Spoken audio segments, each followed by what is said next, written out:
If you are a teacher, parent, administrator, student, and/or anyone who loves reconnecting children with nature, and you want to figure out how to cultivate learning gardens and nature-based curriculum, then this is the podcast, the Outdoor Classrooms podcast. My name is Victoria Hackett. I am the founder of Outdoor-Classrooms.com and the Secret Gardens Nature Classes. I love witnessing the magic that happens when children are playfully learning outdoors. Observing the return of wonder and curiosity when children are interacting with nature is pure magic. This is the podcast that is going to help you capture children's interest and give you not only inspiration, but some real life strategies that are going to help you figure out how to use the outdoor space, your outdoor space, as a teaching tool, so you can enlighten the playful learning experience for young children. Welcome to our Outdoor Classrooms community.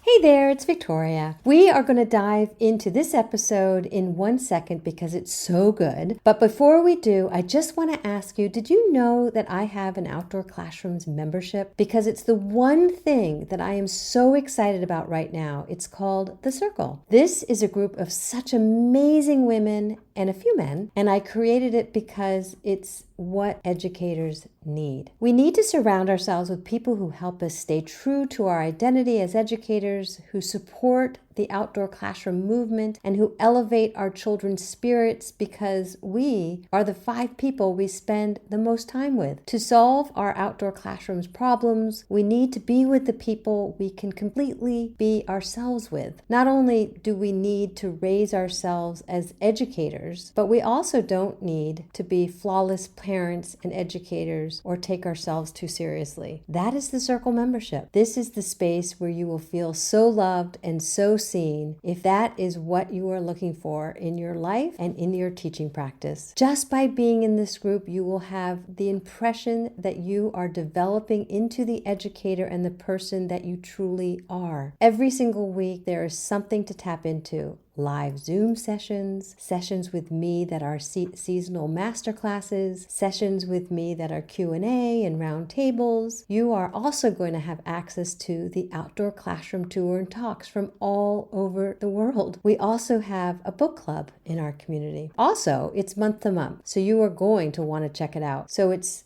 just a monthly commitment. I think you'll soon realize that this is something you've been looking for a long time. So if you want to check it out, go to www.outdoor-classrooms.com/circle-membership and you can join us. Hey there, everybody.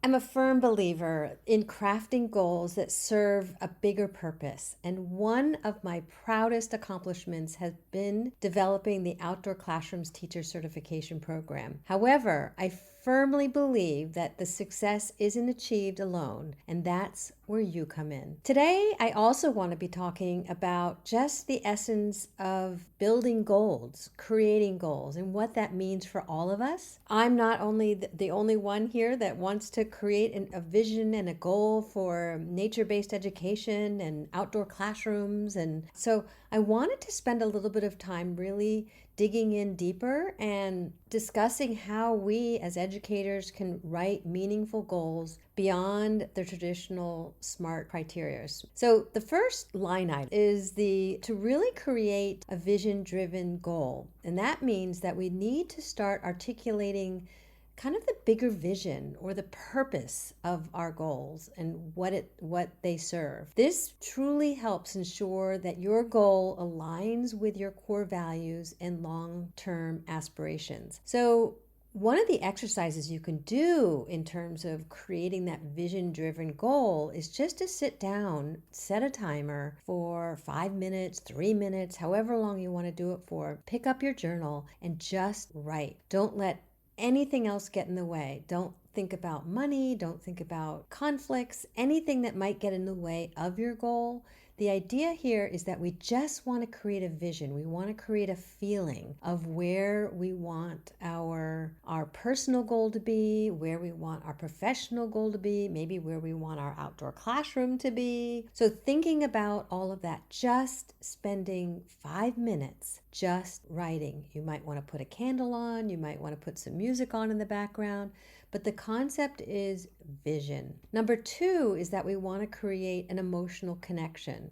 And that means we want to identify and describe the emotions you want to feel when you achieve this goal. So what we want to do in this sense is that we already want to act as if the goal has already happened. So we want to create emotional involvement, and that can increase the motivation and commitment. So I recently wrote some goals, and then I got some comments on my goals and said I was missing the emotional connection, which I thought was fascinating. I'd never thought about that before because I just figured you write a goal like a to-do list. This is what I want to do, and I'm just going to get there. But when you add the emotional connection, I'm going to be joyfully doing X, Y, and Z. I am ecstatic about X, Y, and Z. So all of these adjectives that you can add to your writing of the goals, you create an incredible emotional connection.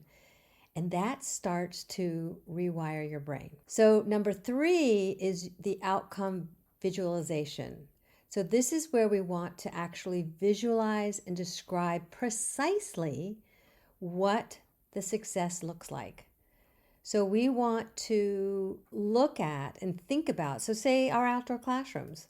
What do we want your outdoor classrooms to look and feel like? What do you want the children to be doing? How engaged do you want them to be? How do you see yourself in that outdoor space? So creating visualizations with that and then connecting that with some type of emotional connection will carry you through the outcome, truly. And those relationships and with that outdoor space or whatever that goal is going to enable you to achieve that goal. Number 4 is the flexibility factor. So we don't want to be so cut and dry and we're going to do X, Y, and Z and so on and so forth. So it was really interesting because I was talking to one of my very, very close friends, and she does a very special tradition, ritual, however you want to say it, on her birthday month. So her birthday is in October, and she spends each day of the month doing something special. And my birthday is in November. And I was saying, gosh, that sounds so great. I think I'll do the same thing. And she warned me, knowing me, she's like, Victoria, no, you cannot plan something every single day. You need to plan a few things. And they don't all have to be big things. And they don't all have to be big things that you purchase or so on and so forth.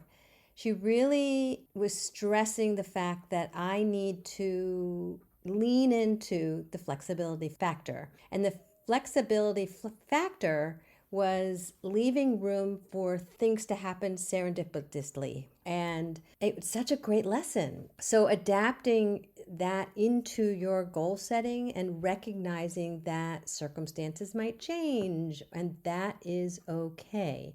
That maybe the exact vision that you have might shift. It might shift for the worse, it might shift for the better. But there needs to be some sort of flexibility. Things might take longer, things might take shorter. But what I loved about my friend and what she said was that kind of the universe has your back, so to speak.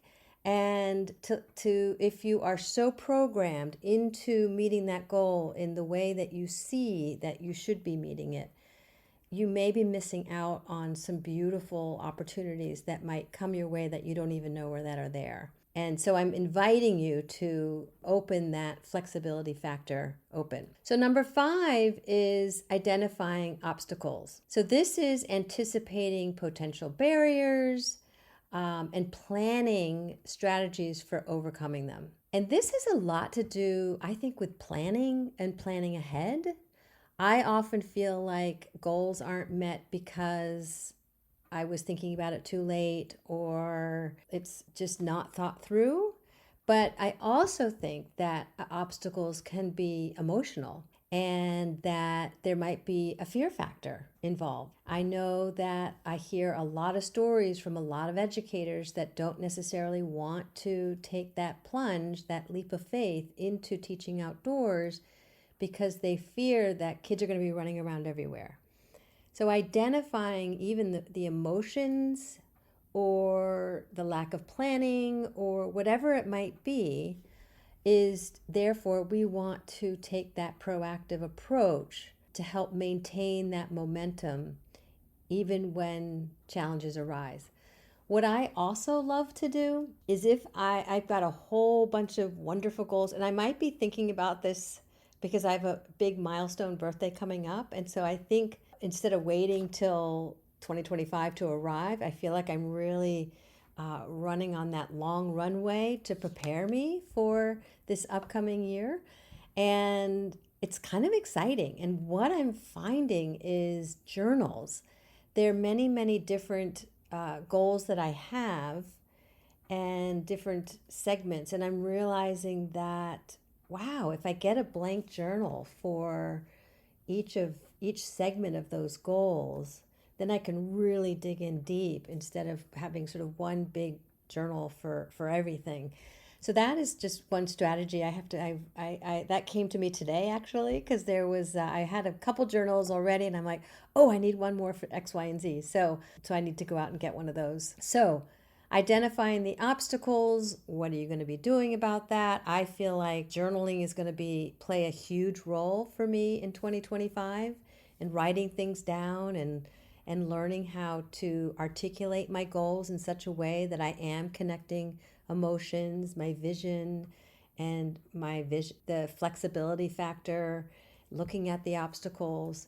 Number 6 is accountability systems. So truly setting up mechanisms to hold yourself accountable. That can be with another person, that can be with a group, that can be here within our community, within the Circle community. It could be joining our certificate program. It doesn't have to be with me at all. It can be with another group that you're interested in.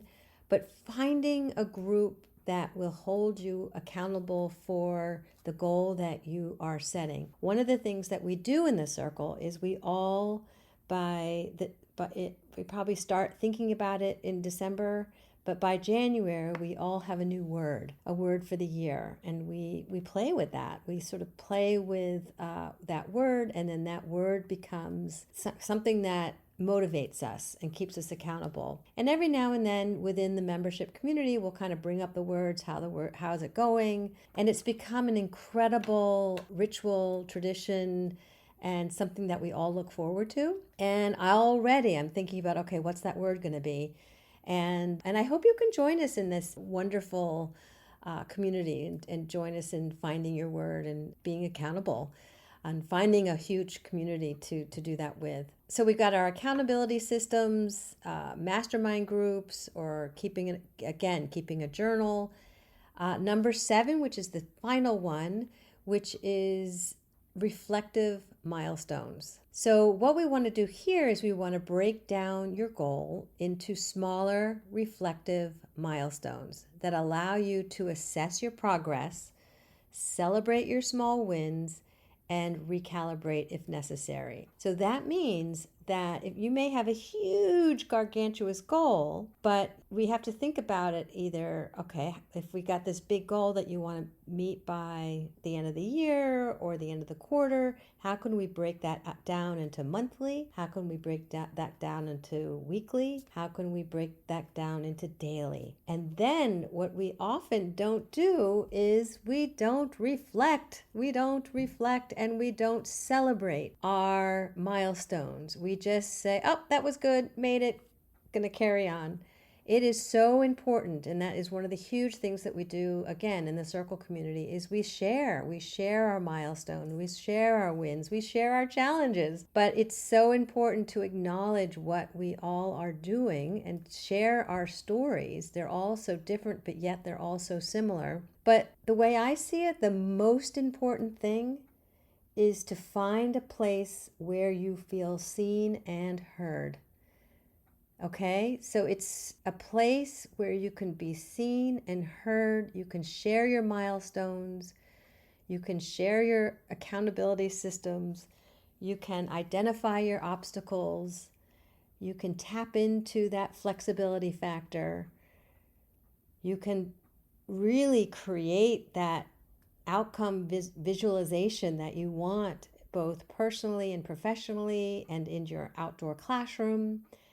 And again, creating that emotional connection in the actual writing of your goals, which is something that I just learned this last week, believe it or not. So I was always just, okay, I'm going to do X, Y, and Z. But to add that emotional connection, wow. And then the first one being that the vision driven goals. So really articulating the bigger vision and kind of tapping into your why. What is, why do you want to do this? So again, in my own personal goal and professional goal, I should say, in creating this Outdoor Classrooms teacher certification, I truly value your insights tremendously, and I'm eager to ensure this program meets your needs. This is, again, one of my goals, but I've also don't want to do it alone. I've put together a quick survey to gather your thoughts and experiences, as your feedback will help shape the program and better serve you and future educators. So I'm going to add the survey to the show notes. I hope you can take a moment to spend some time just to give me some feedback so I can fulfill my goal. Again, also being that I don't see this as a goal that I'm just doing in isolation and just throwing it at you. I feel like it's more of a collaborative effort that I'm just happen to be the one that's called to serve you in this way. But I see our work together as a collaboration. And that leads me to another invitation, which is if you would like to share your outdoor classroom story, especially if you are a Circle member. I'm trying to get all of our Circle members on our Outdoor Classrooms podcast to share their stories. But even if you're not a member, I would love to have you reach out and say, hey, I want to be on your podcast. And I would love to have you. So that's one of the reasons why I've started this podcast and maintaining this podcast, is because I feel that we need a platform where all of us nature-based educators can share our story at the top of the mountaintops and yell it out and say, this is what I'm doing, it's awesome. So yes, and it might be scary at first, but it's a completely, if you've listened to the podcast and you've heard the stories, you know it's a very relaxed atmosphere and it's very inviting and so on and so forth. So that's an open invitation. I would love to hear from you. Again, just shoot me an email, victoria@outdoor-classrooms.com. I hope you have a great day. And again, I thank you for all that you're doing to help reconnect children with nature for our future. Talk soon.